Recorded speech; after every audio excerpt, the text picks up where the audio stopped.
د هر قسم حاجت دپاره که دا وظیفه راونیسي نو زرګونه حاجتونه دې ولې نه وي رب العالمین به د دې وظیفې په برکت سره تاله پوره کړي. بسم الله الرحمن الرحیم. السلام علیکم ورحمت الله وبرکاته.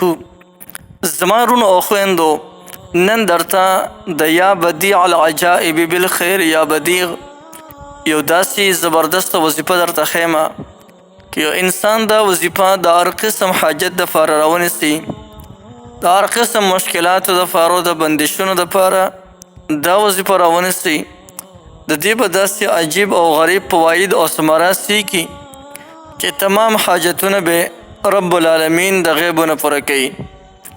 غیبي سبب ورته رب العالمین برابروي او تمام حاجتونه به رب العالمین پوره کوي. یو انسان په مشکلاتو کې ګیر دی او دا وظیفه شروع وکړي، تمام مشکلات به رب العالمین ختم کړي. د چا بندشونه او دا وظیفه شروع وکړي، رب العالمین به د هغه انسان تمام بندشونه او بندلارې به کلو کړي. زما عزتمندو، دا وظیفه د یا بدیع العجائب بالخیر یا بدیع دا وظیفه موږ د کم کارونو دپاره کولی شو. سر پیرست که د چا کاروبار نه یا د چا نوکري نه وي او د دې دپاره د یا بدیع العجائب بالخیر یا بدیع دا وظیفه راونیسي، رب العالمین به دوی ته په یو مناسب ځای کې کاروبار او نوکري ورکړي. یا د کوم رونو او خویندو چې رشته نه کیږي، هغوی د رشتې دپاره دا وظیفه راونیسي، نو رب العالمین به هغوی ته مناسب ځای کې رشته ورکړي. یا د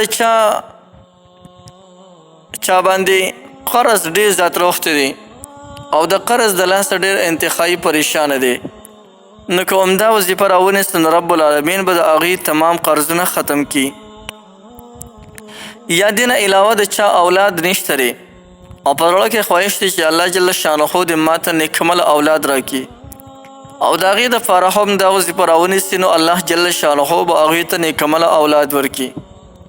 یا ساتې کلم سوال کوي د اولاد، نو ورسره دا سوال کوي یا الله موږ ته نیکمل او صالح اولاد راکړي. ولې بعضې اولاد داسې چې هغه د انسان دپاره دردسر وګرځي. نو یو خبره که د چا اولاد نه او دا وظیفه شروع وکړي، نو الله جل شانه به هغوی ته نیکمل اولاد هم ورکړي. یا د چا روزي لنډه تنګه دی او دا وظیفه شروع وکړي، نو انشاءالله چې الله جل شانه به د دې وظیفې په برکت سره روزه کې ډېره زیاته اضافه وکړي او الله جل شانه به روزي ډېره زیاته پراخه کړي. دې نه علاوه د نور هر قسم حاجت جایز حاجتونه وي، د هغې دپاره تاسو دا وظیفه بلکل رانیوی شئ. د وظیفې کولو طریقه دا ده چې تاسو به یو ځانله ځای کې کښېنئ، که د ماسخوتن لمانځه نه پس کولی شئ، د سحر لمونځ نه پس کولی شئ، هر ټیم کولی شئ.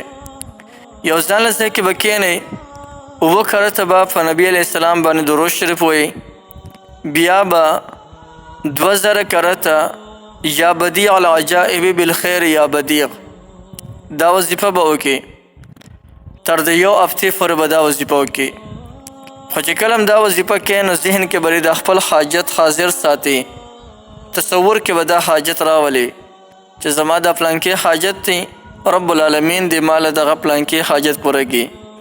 لکه د یو کس حاجت دا چې په ما باندې څومره ډېر قرضونه دي، که زما دا قرضونه رب العالمین ختم کړي، د هغې دپاره وظیفه زه دا وظیفه رانیسمه، نو هغه چې کله دا وظیفه کوي یا بدیع العجائب بالخیر یا بدیع، نو ورسره د دغه تصور هم کوي چې زما دا قرضونه دي دا د رب العالمین غیبي طرف نه ختم کړي، الله جل شانه دې ورته غیبي اسباب برابر کړي. تر د یو هفتې پورې دا وظیفه په یو مقرر وخت کې کوي او په نیک نیت او په خلوص سره کوي. انشاءالله تعالی چې په یو هفتې کې دننه به الله جل جلاله ستاسو تمام حاجتونه پوره کړي. څومره مشکلات او رکاوټونه چې تاسو ته مخې ته وي، هغه تمام مشکلات او هغه تمام رکاوټونه به رب العالمین ختم کړي. تمام بند لارې چارې به د رب العالمین روانه کړي. که څه مصیبت او پریشانی کې ګیرې، د هغه مصیبت او د هغې پریشانی نه به درته هم رب العالمین نجات درکړي، خلاصې به درکړي. نو دا یو ډېره زیاته مبارکه وظیفه ده، یا بدیع العجائب بالخیر یا بدیع نو بالکل دا وظیفه تاسو کولی شئ. د دې وظیفې تاسو ټولو ته مکمل اجازت دی. هر څوک د دې وظیفې نه مکمل فایده اخیستلی شي.